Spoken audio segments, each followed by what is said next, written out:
الرحمن الرحیم نحمده ونصلی علی رسوله الکریم اما بعد فاعوذ باللہ من الشیطان الرجیم بسم اللہ الرحمن الرحیم وذکر فإن الذکرى تنفع المؤمنین صدق اللہ العظیم اللہم صلی علی محمد وعلی آل محمد کما صلیت علی ابراہیم وعلی آل ابراہیم انک حمید مجید اللهم بارك على محمد وعلى آل محمد كما باركت على إبراهيم وعلى آل إبراهيم إنك حميد مجيد۔ یہ اللہ کا خاص فضل و کرم ہے کہ اللہ نے ہم لوگوں کو خانقاہی مجلس میں بیٹھنے کی سعادت نصیب فرمائی۔ یہ اللہ کا خاص فضل و کرم ہے۔ میرے محترم بزرگوں دوستوں، ایک بہت بڑے اللہ والے ہیں اور بہت بڑے عالم ہیں، بہت بڑے ادیب ہیں، بہت بڑے صوفی ہیں، ہندوستان ہی نہیں عالم کے مشہور بزرگ ہیں، عالم دین ہیں، حضرت مولانا منادر حسن گیلانی رحمۃ اللہ علیہ۔ وہ ایک خط میں لکھتے ہیں، انسانی زندگی میں دو تماشے ہوتے ہیں۔ انسانی زندگی میں دو تماشے ہوتے ہیں، یعنی دو کھیل ہوتے ہیں۔ وہ دو تماشے کیا ہیں؟ وہ دو کھیل کیا ہیں؟ ایک، جب بچہ پیدا ہوتا ہے تو آپ دیکھتے ہوں گے پورے گاؤں کے لوگ اس کو دیکھنے آتے ہیں، اور دیکھنے کے بعد ہر آدمی اپنا تبصرہ پیش کرتا ہے، بچہ بہت خوبصورت ہے، بہت اچھا ہے، بہت نیک ہے، یعنی اس کو ایک کھیل بنائے رہتے ہیں، اور سب اس کو جو ہے اس کو دیکھ کر کے خوش ہوتے ہیں۔ تو ایک کھیل ہی ہے، جب بچہ پیدا ہوا تو سب اس کو دیکھنے کے لیے پہنچتے ہیں۔ اب اس کے بعد جب وہ بڑا ہوتا ہے، اس کی زندگی جینے کا اپنا ایک انداز ہوتا ہے۔ 7 سال کا ہوا، 2 سال کا ہوتا ہے تو کچھ کھانے لگتا ہے۔ اب اس سے بڑا ہوتا ہے تو دھیرے دھیرے جب 7 سال کا ہوا تو ماں باپ اس کو پڑھنے پڑھانے کی طرف کوشش کرتے ہیں۔ 12 سال کا ہوا، اکثر و بیشتر بچے حافظ ہو جاتے ہیں، یعنی تو 7ویں 8ویں کلاس میں پڑھتا ہے۔ اس سے آگے عمر کا پڑھا تو آدمی انٹر کیا، میٹرک کیا، عالم بنا، حافظ بنا، قاری بنا، یعنی زندگی میں دوڑ دھوپ کرتا ہے۔ 15 سال سے پہلے کی زندگی جو ہے وہ بچوں کے دیکھ بھال کی زندگی ہے۔ ماں باپ جو ہے کھلاتے پلاتے ہیں، کوشش کر کے کماتے ہیں، تو بچوں پر نگاہ بھی رکھنی چاہیے کہ ہمارا بچہ کیسے بچوں سے دوستی کر رہا ہے۔ اگر اس کا بچہ غلط بچوں کے ساتھ دوستی کر رہا ہے تو فوراً تنبیہ کرنی چاہیے اور اس کی دوستی کو دھیرے دھیرے ہٹانے کی کوشش کرنی چاہیے۔ ایسے بچوں سے دوستی جڑوائے جس کے مزاج میں نیکی ہو۔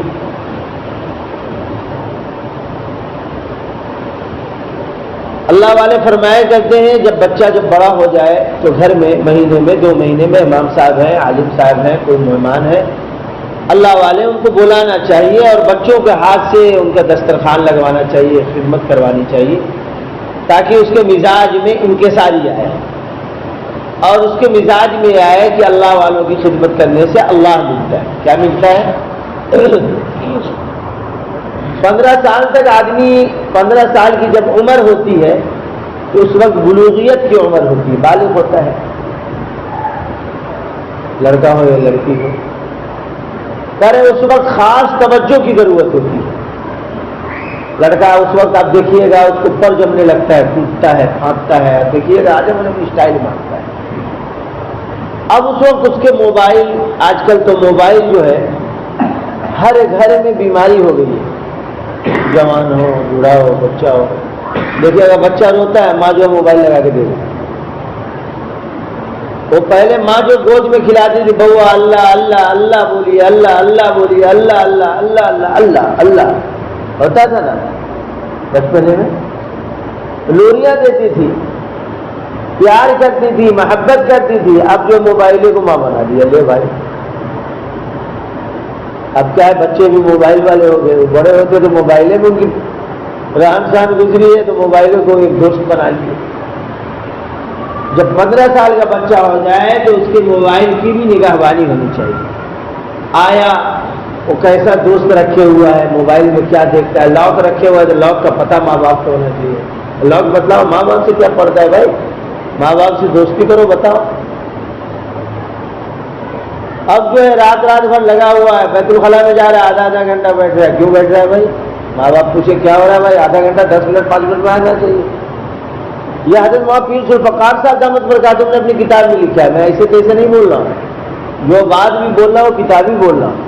غسل خانہ میں لڑکا ہو یا لڑکی ہو گئی، آدھا گھنٹہ 10 منٹ میں غسل کر رہی، کیوں بھائی آدھے گھنٹے میں کر رہی ہے، 5 منٹ 10 منٹ میں غسل کرو۔ زیادہ جو رہا ہے ماں بچی ہے تو ماں اس سے پوچھے کیا بات ہے۔ گھر سے باہر جا رہی ہے بچی، کیوں جا رہی ہے بھائی، یہاں بیٹھو، مجھ سے دوستی کرو، مجھ سے بات کرو، کتاب میں وقت لگاؤ، تسبیحات میں وقت لگاؤ۔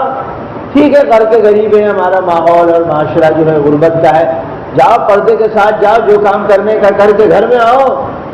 ضرورت کیا ہے مغرب بعد عشاء بعد ادھر ادھر گھومنے کی؟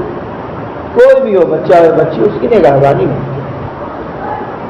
اب جب بڑا ہو جائے گا، جب آپ اس کی تربیت کریں گے تو آپ کا کہنا مانے گا۔ ایک حاجی شکیل صاحب پنویل میں ہے، حضرت مفتی حنیف صاحب رحمۃ اللہ علیہ، وہ خلیفہ تھے شاہ وصی اللہ صاحب رحمۃ اللہ علیہ کے، وہ خلیفہ تھے حکیم الامت حضرت معاذ شیخ علی صاحب تھانوی رحمۃ اللہ علیہ۔ حضرت حاجی شکیل صاحب بہت بڑے اللہ والے ہیں، بہت بڑے اللہ والے، پنویل میں ہیں۔ انہوں نے اپنے لخت جگر نور نظر کو کہا بیٹا 15 سال کے ہو گئے، چلو تمہاری شادی کر دیتا ہوں۔ کیا کر دیتا ہوں؟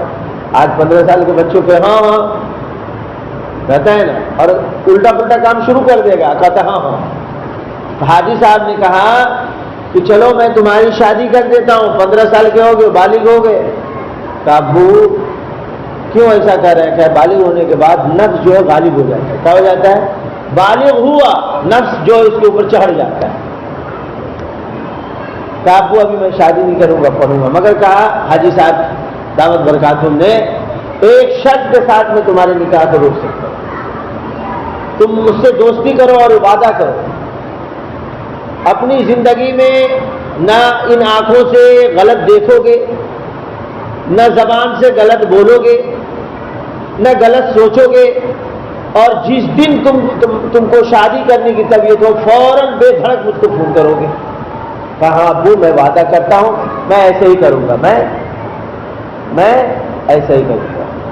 وہ بچہ پڑھنے چلا گیا، عربی دوم یا سوم کا سال تھا، وہ اپنے والد بزرگوار دامت برکاتہم کو فون کیا کہ ابو اب شادی کرنے کی طبیعت ہے۔ کہا اب شادی کرنے کی طبیعت ہے، فوراً جہاز پکڑو، بہت بڑے مالدار بھی، بلڈر بھی، اللہ نے نوازا ہے دین دنیا دونوں سے۔ کہا جہاز پکڑو، فوراً پنویل آ گیا، اور ادھر لڑکی والے کو خبر کر دیا اے بھائی آپ کی لڑکی بالغ ہو گئی۔ کہاں حضرت؟ کہا جمعہ میں نکاح ہے۔ کیا ہے؟ کیا کہا؟ جمعہ میں نکاح ہے۔ لڑکا آیا، جمعرات کو جہاز پکڑا، رات میں پہنچا، اور جمعہ میں تیار کر کے بس نکاح ہو گیا۔ بس کہا لڑکی کو بھیج دو، لڑکی کو بھیج دو، سنیچر کو ولیمہ۔ نکاح کو آسان بنائیے۔ کیا بنانا چاہیے؟ زنا کو مشکل بنائیے، نکاح کو آسان بنائیے۔ تو اس سے کیا ہے؟ آپ کے صحت، قوہ، دماغ، سوچ، وچار سب صحیح ہوگا، جینے کا طریقہ صحیح ہوگا۔ تو میں تو کہا کرتا ہوں جس اور مردوں کو اپنی عورت سے محبت ہوگی اس کو دوسری عورت اچھی نہیں لگے گی۔ کیا نہیں لگے گی بھائی؟ عورت سے محبت ہوگی، ہر خواہش اس سے پوری کرے گا، جائز ہر چیز لا کر کے اس کو دے گا اور اس سے خواہش پوری کرے گا۔ اور دیکھیے گا جو مرد جو ہے ادھر ادھر منہ مارتا ہے اور اس کی بات کرتا ہے، سمجھ جائیے وہ لفنگا آدمی ہے اور اخلاق رذیلہ کو جو ہے صفت کا ہے۔ کیوں؟ اس کا مطلب ہے کہ اس کے اندر جو ہے خیر کا مادہ جو ہے، خیر کی چیزیں ابھر نہیں رہی۔ ایسے آدمی کو اللہ والوں کی صحبت میں بیٹھنا چاہیے اور اپنی اصلاح کرانی چاہیے۔ اپنی بیوی رہتے ہوئے بوڑھا ہو جاتا ہے آدمی، بوڑھا ہو گیا اور نگاہ کا وہ گناہ کر رہا ہے۔ بوڑھے بوڑھے لوگ بھی نگاہوں کے گناہوں میں ملوث ہیں۔ اس کی وجہ کیا ہے کہ کسی اللہ والے سے اپنے روح کا وہ علاج نہیں کرواتے۔ کیا نہیں کرواتے؟ روح کا علاج نہیں کرواتے۔ دل میں حسد ہے، کینہ ہے، بغض ہے، عداوت ہے، دشمنی ہے، نفرت ہے، ریاکاری ہے، مکر ہے، فریب ہے، حب مال ہے، حب جاہ ہے، کبر ہے، نخوت ہے، بھرا ہوا ہے۔ یہ سب کا علاج کہاں کرائے گا آدمی؟ اللہ۔ تو میں یہ کہہ رہا تھا زندگی میں دو تماشے ہوتے ہیں۔ کیا ہوتے ہیں؟ ایک جب پیدا ہوتا ہے تو آدمی بھیڑ بھاڑ لگاتا ہے، دیکھنے جاتا ہے، اور دوسرا تماشا ہوتا ہے مرنے کے وقت، جب آدمی مر جاتا ہے۔ دیکھیے عورتیں مرد سب جو اس کو دیکھنے کے لیے جاتے ہیں، وہ بیچارہ مرا ہوا، اس کو کیا پتا کون آیا دیکھنے کو نہیں، کیا ہے وہاں؟ زندگی میں دو تماشے ہوتے ہیں۔ اللہ نے قرآن فرمایا لا تدری نفس بأی ارض تموت، آدمی کو پتہ نہیں کہ زمین پہ میری موت آئے گی۔ تو دو ہی زندگی ہے، یہ دو تماشے کے لیے آدمی کیوں اپنے آپ کو بگاڑے گا؟ زندگی اللہ نے دی ہے، موت بھی اللہ دے گا۔ یہ جو کچھ زندگی ملی ہے اللہ نے آپ کو موقع دیا ہے کہ ہمیں راضی کر لو۔ کیا کرو؟ اللہ قرآن مجید میں ارشاد فرما رہا ہے ان اللہ اشترى من المؤمنین انفسهم واموالهم بان لهم الجنہ، اے مومنو ہم نے تمہیں جنت کے بدلے خرید لیا ہے۔ تو ہم تو بکے ہوئے آدمی ہیں، بکا ہوا آدمی اپنی مرضی سے کام نہیں کرتا ہے، وہ ایسا کام کرتا ہے جس سے اللہ راضی ہو جائے، اللہ خوش ہو جائے۔ اللہ کیسے راضی ہو جائے گا؟ حضرت شیخ یونس صاحب رحمۃ اللہ علیہ سے ان کے پیر بھائی نے کہا، وہ بھی خلیفہ مجاز تھے، کہا کہ حضرت نماز پڑھنے میں اور جو ہے قرآن پڑھنے میں اور دینی کاموں میں، دین کے لیے قربانی دینے میں ہماری طبیعت جو اکتا جاتی، مزہ نہیں آتا ہے۔ حضرت شیخ یونس صاحب رحمۃ اللہ علیہ نے فرمایا کہ بھائی آپ تو خود خلیفہ آدمی ہیں، میں آپ کو کیا بتاؤں؟ کہا کہ نہیں حضرت کچھ ہمیں نصیحت کریں۔ حضرت نے جو جواب دیا اس کو غور سے سنیے۔ حضرت نے جواب دیا مدینے والے کو راضی کر لو اللہ راضی ہو جائے گا۔ کیا کر لو؟ مدینے والے کو راضی کر لو اللہ راضی ہو جائے گا۔ اس کا کیا مطلب؟ اللہ نے قرآن مجید میں ارشاد فرمایا قل ان کنتم تحبون اللہ فاتبعونی یحببکم اللہ، اگر تم چاہتے ہو کہ اللہ تم سے راضی ہو جائیں، اللہ تم سے محبت کرنے لگے، تو تم رسول اللہ صلی اللہ علیہ وسلم سے محبت کرو۔ رسول اللہ صلی اللہ علیہ وسلم سے محبت کیا ہے؟ چلتے پھرتے اٹھتے بیٹھتے جتنا ہو سکے درود شریف پڑھیں، جتنا ہو سکے درود شریف۔ درود پر ایک اور واقعہ یاد آ گیا، حضرت شیخ زکریا صاحب رحمۃ اللہ علیہ ہم لوگوں کے پیروں کے پیر ہیں۔ حضرت شیخ زکریا صاحب رحمۃ اللہ علیہ سے کچھ آدمی مصافحہ کر رہے تھے ایک جگہ، تو حضرت نے ایک آدمی کو پکڑ لیا، کہا تو آپ بیٹھیے، وہ بیٹھ گئے، سب سلام و مصافحہ کے بعد بیٹھے، تو کہا کہ بھائی آپ کا عمل کیا ہے؟ کہا کہ میرا عمل کوئی نہیں ہے۔ کہا کہ کون سے معمول آپ پڑھتے ہیں، کیا کرتے ہیں آپ؟ کہا میرا کوئی معاملے نہیں، تو اس کو بتائیے۔ کہا حضور چلتے پھرتے اٹھتے بیٹھتے میں درود پڑھتا ہوں۔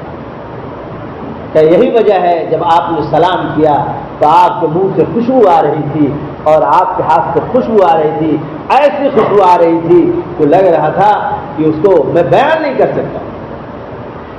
جو آدمی حضور پر برابر سلام بھیجے گا تو یقینی بات ہے فرشتے تو ان کے ہونٹوں کو چومیں گے، فرشتے کے ہونٹوں کو چومیں گے۔ تو کیا ہے؟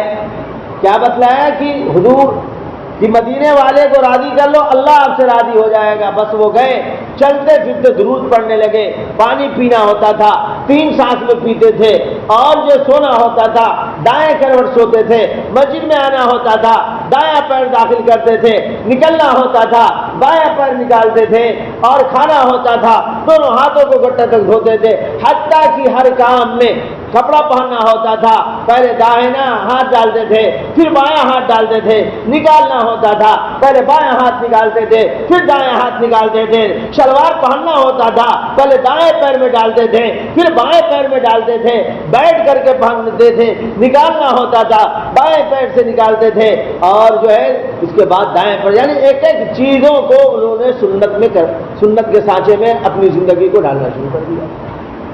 کیا ہوا؟ کچھ دنوں کے بعد آئے کہا حضرت اب تو میری زندگی کا نقشہ بدل گیا، مزہ ہی مزہ آ رہا ہے، قرآن پڑھتا ہوں تو جیسے لگتا ہے اللہ سے بات ہوتی ہے، نماز پڑھتا ہوں لگتا ہے کہ میں اللہ کو دیکھ رہا ہوں اور اللہ سے باتیں ہو رہی ہیں۔ کہا کہ ایسی نماز پڑھو، یہ سب جو خانقاہی مجلس اور اتنی کوششیں محنتیں ایسی ہو رہی ہیں کہ میری نماز حضور سرور کائنات صلی اللہ علیہ وسلم جیسی نماز ہو جائے۔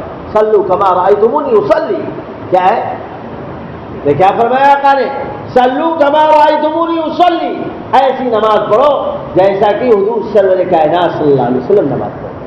میرے محترم بزرگوں دوستو، یہ زندگی کیا ہے؟ ایک تماشا ہے، زندگی ایک تماشا ہے۔ قرآن نے اس کا نقشہ بہت عجب کھینچا ہے۔ اللہ نے فرمایا اعلموا انما الحیات الدنیا لعب ولہو وزینۃ وتفاخر بینکم وتکاثر فی الاموال والاولاد کمثل غیث اعجب الکفار نباته ثم یہیج فتراه مصفرا ثم یجعل حطاما وفی الآخرة عذاب شدید ومغفرۃ من اللہ ورضوان وما الحیات الدنیا الا متاع الغرور۔ اللہ فرما رہا خوب جان لو کہ یہ دنیا کی زندگی اس کے سوا کچھ نہیں کہ ایک کھیل اور دل لگی اور ظاہری فخر جتانا اور مال و اولاد میں ایک دوسرے سے بڑھ جانے کی کوشش کرنا ہے۔ آج دیکھ لیجئے ظاہری زندگی کیا ہے، وہ اگر ایک منزلہ بناتا ہے تو ہم کوشش کرتے ہیں ہم 2 منزلہ بنائیں گے، وہ اگر گھر میں ٹائلس لگایا ہوا ہے تو ہم کوشش کرتے ہیں ہم ماربل لگائیں، سنگ مرمر لگائیں، وہ اگر جو ہے ماڑی والا کپڑا پہنتے ہیں تو آپ چاہتے ہیں اس سے بہترین کپڑا ہم لا کر کے لوگوں کو دکھلائیں، وہ اگر ایک جنجیر پہنتا ہے گلے میں تو دوسرا چاہتا ہے ہم 10 جنجیر لگائیں۔ یہی تو ہو رہا ہے۔ وہ اگر جنس لایا ہے خوب ٹائٹ تو ہم ایسی لاتے ہیں کہ ہمارا آدھا کھلا رہ جاتا ہے۔